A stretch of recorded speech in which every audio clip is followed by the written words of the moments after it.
მე გახლავართ მამა ადამი ახალაძე, საქართველოს მართლმადიდებელი ეკლესიის ღვთისმსახური, არქიმანდრიტი. როდესაც ეკლესიაში სიარული დავიწყე, სულ მალე გამიჩნდა ეს განცდა, რომ მე აუცილებლად უნდა გავხვდე და გავხვდები სასულიერო პირი.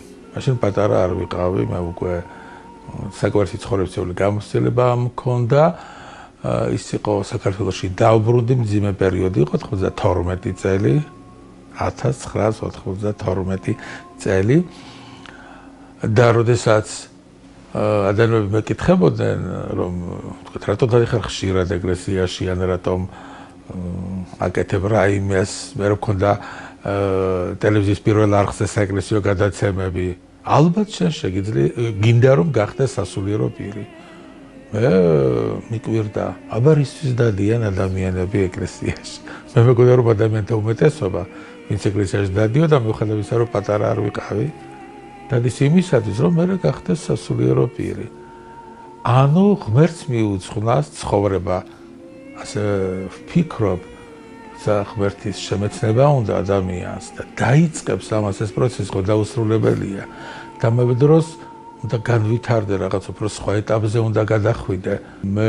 ვიდრემდის მონასტერში წავედოდი ვთქვათ ეკლესიური ცხოვრებით ცხოვრობდი ახლა ვთქვი დაახლოებით 15 წელიწადი და ვემზადებოდი არა მარტო მე თვითონ ამას როგორც მირჩევდნენ ჩემი სულიერი მოძღვრები და მასწავლებლები ის ვისაც ჰქონდა სასულიერო ცხოვრების ძალიან დიდი გამოცდილება არასოდეს არ მაჩქარებდნენ პირიქით მოვა დრო ამბობდნენ ისინი ამიტომაც როდესაც ჩემთან მოდიან ადამიანები და აქვთ სურვილი ხოლმე მეც იგივენერად ვექცევი მათ შეეუბნები რომ დავფიქრდეთ დიდხანს შევიძინოთ ცხოვრებისეული გამოცდილება რადგან ვიღაცა ფიქრობს რომ ღვთისმსახურება მხოლოდ მას შემდეგ იწყება რაც შეიმოსები გამორჩეული სამოსელით არა ეს ერთ-ერთი ბოლო ეტაპია მანამდე ერში უნდა იცხოვრო ისე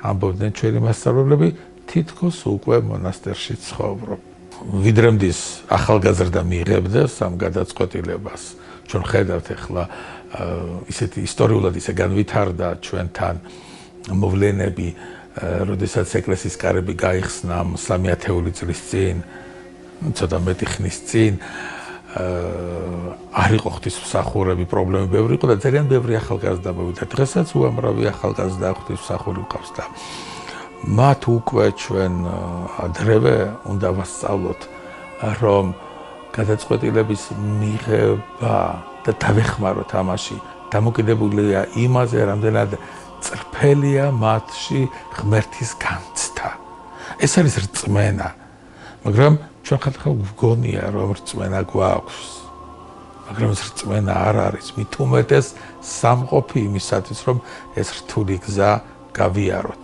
ღმერთსახურად იკურთხება მანამდე დიაკვნად კურთხეული ადამიანი ხომ ეს არის საფეხური ჯერ არის დიაკონი მერე არის მღვდელი აი დიაკვნად რომ წავიდეს ადამიანი ერთი თუ ერში ცხოვრობს აუცილებლად უნდა იყოს დაქორწინებული და ოჯახებული რადგან შემდგომ როდესაც იგი გახდება სასულიერო პირის ვეღარ დაოჯახდება ეს მანამდე ხდება რადგან სასულიერო პირი ხდება მამა ყველა მის გარშემო მყოფი ადამიანის და კიდე იმ ადამიანის რომელიც არც კი იცის მან აი ის ვინც აირჩევს საბერო ცხოვრებას შესაძლებელია დარჩეს ბერად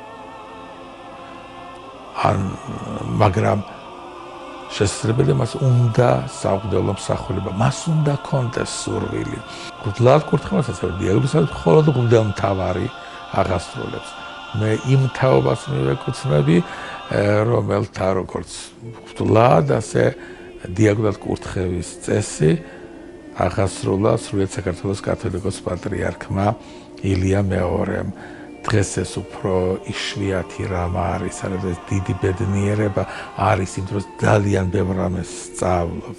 ყოველი სიტყვა, რომელსაც გეუბნებიან, მნიშვნელოვანი არის. არა მხოლოდ ის, რაც ხდება უშუალოდ კურთხევის დროს, ეს ძალიან ასეთი დაფარული, საკრალური რამ არის, ხომ და საკურთხეველში ხდება გარეთ ცოტა რამ ჩანს, თქვა ჩვეულებრივად მრევლისათვის. არამედ აი ამ პერიოდში, იმ ღამის განმავლობაში, როცა შენ ეკლესიაში ათენებ, რომ ხვალ უნდა გაკურთხონ, 1000 ფიქრი შემოდის, ლოცულობ, აკეთებ, ფიქრობ, კითხვები გაქვს და მადლობა ღმერთს, რომ ეს ყველაფერი ბევრი ადამიანისათვის ისეთი ბედნიერებით სრულდება, როგორც არის მღვდლად კურთხევა. სულიერი მოძღვარი უნდა იყოს, მას არ უნდა შეეშალოს. რაიმე ნიშნების მიხედვით არ არის კარგი სასულიერო პირის გამორჩევა, თქვა თუნდაც ერთგულების ნიშნით, აი ჩემთვის ძალიან ბევრი რამე გააკეთა, მე რომ გასაჭირში ვიყავი, ის მე დამეხმარა.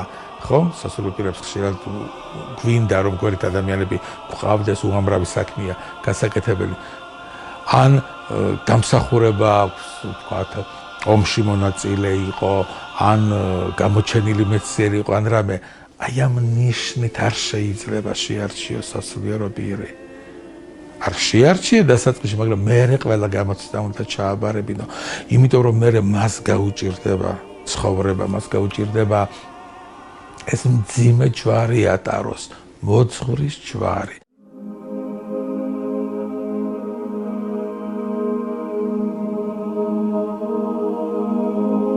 თამარ მეფის სახელობის ჩვენი უნივერსიტეტი და ეს ჩვენთვის ძალიან მნიშვნელოვანია, რადგან თამარ მეფის სახელთან ბევრი რამ არის დაკავშირებული.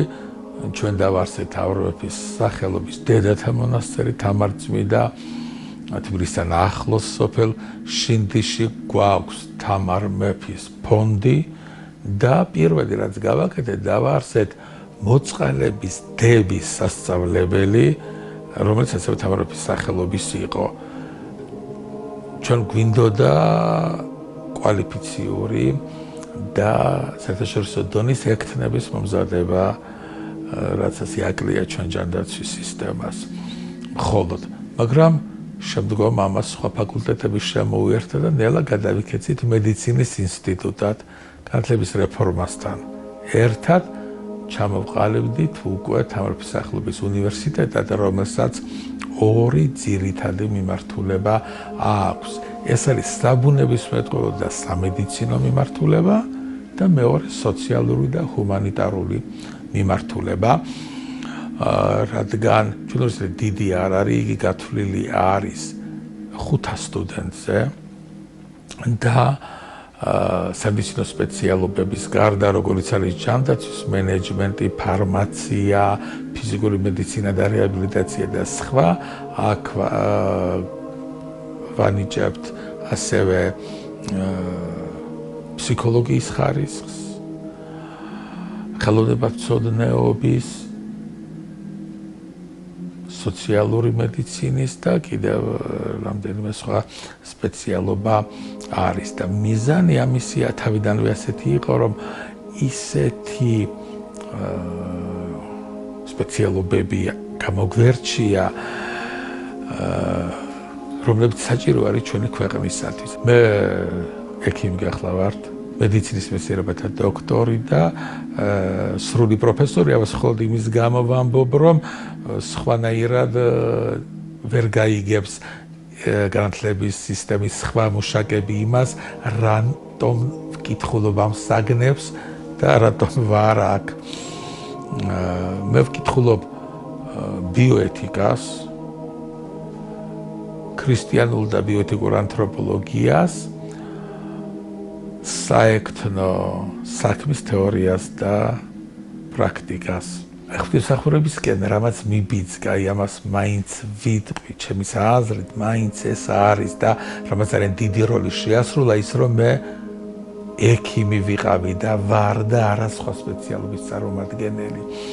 ასეთი გამოთქმა არსებობდა და ძველად ამას ხშირად იმეორებდნენ ჩვენი მასწავლებლები, რომ მედიცინა ცხოვრების ენციკლოპედიაა. როცა წლების განმავლობაში შენ გააქვს სიკვდილთან და სიცოცხლესთან მუდმივი შეხება, ავადმყოფობასთან და ჯანმრთელობასთან, სხვაგვარი ყალიბდები.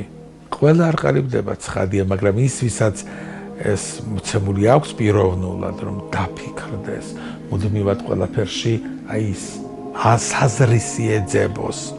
ამას ძალიან დიდი მნიშვნელობა აქვს და ალბათ როდესაც მეუბნებიან მე რომ თქვენ ექიმი იყავით ან ყოფილი ექიმი ხართ მე მეუბნები არა ექიმი არ შეიძლება იყოს ყოფილი თუ ეს ფილოსოფიური აზროვნება რომელიც ექიმს უყალიბდება ეს არის საშულთაშვილოდ გადაეცემა მერე და ამის შემდეგ როდესაც იწყებ ღვთისმსახურებას რა არის ახალი განზომილება ურთიერთობა იმასთან რაც დაფარულია, საკრალურია, ტრანსცენდენტულია. და თუ ამას სერიოზულად უყურებ, თუ გულდასმით ჩაეძიები, ახდენ ყურადღების მობილიზაციასთან შიგნით რაღაც იცვლება. მინდა ვთქვა, რომ ამას გრძნობდი და გრძნობ ყოველთვის, რომ ცხადია ამ ნაბიჯის გადადგმამ რაღაც სხვა სულიერი და შემოქმედებითი ძალები გახსნა ჩემში. ვისურვებდი, რომ შემოძლებინოს უფალმა ადამიანებს დავეხმარო. შეიძლება ჩემი ცოდნა და გამოცდილება ამას არ ყოფნის, მაგრამ ის რაც მე ვიცი და რაც შემიძლია, თუგი ამას სიყვარულით გაუზიარებ მოსულ ადამიანს. უფლის წყალობა ისეთი დიდია, რომ მას აუცილებლად გადაადგმებინებს სწორ ნაბიჯს.